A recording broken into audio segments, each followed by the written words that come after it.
మనందరి vision Balaji division అని, Balaji division సాధన దిశగా కేంద్ర ప్రభుత్వానికి నినాదాన్ని బలంగా వినిపించాలని బాలాజీ డివిజన్ సాధన సమితి కన్వీనర్ కొప్పల గిరిధర్ కుమారి పిలుపునిచ్చారు. తిరుపతిలోని ఓ ప్రైవేట్ కాన్ఫరెన్స్ హాల్లో బాలాజీ రైల్వే డివిజన్ సాధన సమితి దిశగా కార్యాచరణ కోసం మేధావులు, ప్రజాప్రతినిధులు, రాజకీయ నాయకులు వంటి విభిన్న రంగాల్లో ఉండే తిరుపతిలోని ప్రముఖులతో రౌండ్ టేబుల్ కాన్ఫరెన్స్ ద్వారా మేధో మదన సదస్సు నిర్వహించారు. గత నెల అక్టోబర్ 12న తిరుపతి ఖర్చుపై ఆడిటోరియం వేదికగా ప్రారంభమైన ప్రజాభిప్రాయ సేకరణలోని అంశాలపై చర్చించారు. అలాగే భవిష్యత్ కార్యాచరణపై చేపట్టాల్సిన వ్యూహాలపై హాజరైన అతిథులు వారి అభిప్రాయాలను వ్యక్తం చేశారు. ఈ కార్యక్రమంలో బాలాజీ రైల్వే డివిజన్ సాధన సమితి కన్వీనర్ కొప్పల గిరిధర్ కుమార్ తో పాటు Tirupati development action committee chairman M Venugopal Reddy, Swetha మాజీ డైరెక్టర్ భూమన్, శ్రీ పద్మావతి డిగ్రీ మరియు పీజీ కళాశాలల పూర్వ principal doctor Swarajalakshmi, Bujjibabu Naidu, CRK Seshagirirao, YS Babu, Tirupati నగరంలోని ప్రముఖులు, మేధావులు పాల్గొన్నారు.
బాలాజీ రైల్వే డివిజన్ ఆవశ్యకత గురించి ఒక మేధో మదన సదస్సులాగా ఇక్కడ కండక్ట్ చేయడం జరుగుతుంది. యాక్చువల్గా లాస్ట్ మంత్ ప్రజలకి అవగాహన సదస్సు జరిగింది. అసలు ఎందుకు బాలాజీ డివిజన్ గురించి ఏమి, ఈ ప్రాంతానికి ఏ విధంగా అన్యాయం జరుగుతుంది అనేది ఎక్స్ప్లెయిన్ చేస్తే అద్భుత స్పందన వచ్చింది. సుమారు 2500 మంది అటెండ్ అవ్వడం జరిగింది. సో ఈ మేధో మదన సదస్సు తర్వాత అన్ని రాజకీయ పార్టీలతో కానీ వీళ్ళతో కానీ అందరితో కూడా అన్ని ట్రేడర్స్ అసోసియేషను, స్టూడెంట్ అసోసియేషన్స్ వీళ్ళందరితో కూడా సమావేశాలు నిర్వహించి అంచెలంచెలుగా దీన్ని దృష్టికి తీసుకెళ్లాలని ఈ సందర్భంగా కూడా మేము డిసైడ్ చేశాము.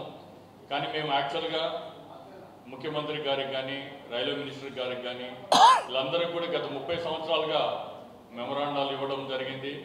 బట్ ఈ బైఫర్కేషన్లో ఈ సౌత్ కోస్ట్ రైల్వేలో డెఫినెట్గా ఇది టేకప్ చేస్తారని ఊహించాము. కానీ దీన్ని ఊసేలేదు. Railway division, Balaji railway division Tirupati కేంద్రంగా అనేది.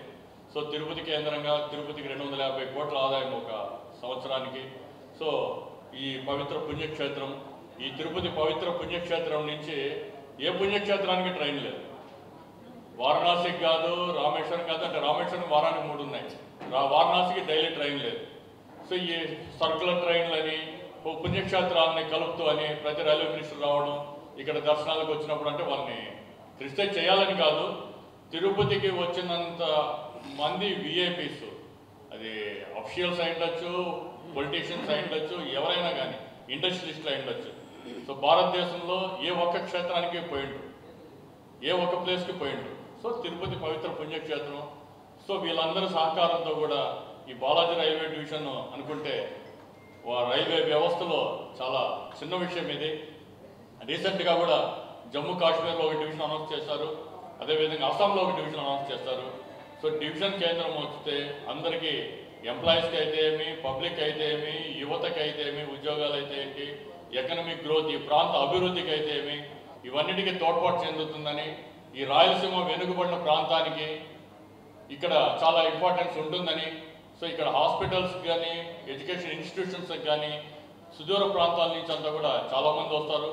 ఓన్లీ వెంకటేశ్వర స్వామి దేవుడిగానే కాకుండా ఇవిడికి కూడా వస్తారు. సో ఇవి తప్ప ఇవన్నీ ఉంటే అదనపు ట్రైన్ వేసుకునేదానికి కానీ, ఇక్కడ నుంచి చెన్నైకి కానీ రామేశ్వరంకి డైలీ ట్రైన్ కానీ, కోయంబత్తూరు ఇంటర్సిటీ కోయంబత్తూరుకి బెంగళూరుకి ఓన్లీ వీక్లీ 3 days ఉన్నాయి, అవన్నీ డైలీ చేసుకోవచ్చు. చాలా ఉన్నాయి ట్రైన్స్ రావాలంటే. తిరుపతి టు ముంబైకి లేదు, తిరుపతి ఢిల్లీ కూడా వారానికి 3 రోజులు ఉంది.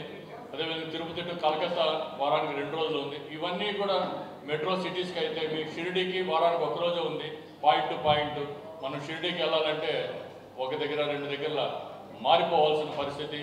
ఇవన్నీ కూడా డెవలప్మెంట్కి మనం ఇచ్చే రిప్రజెంటేషన్స్కి ఇవన్నీ ఇప్పుడు తిరుచానూరు స్టేషన్ వచ్చింది. ఈ లాస్ట్ టైం కూడా నేను ఎక్స్ప్లెయిన్ చేస్తున్నాను అది ఎట్లా వచ్చింది అనేది. జస్ట్ సురేష్ ప్రభు గారు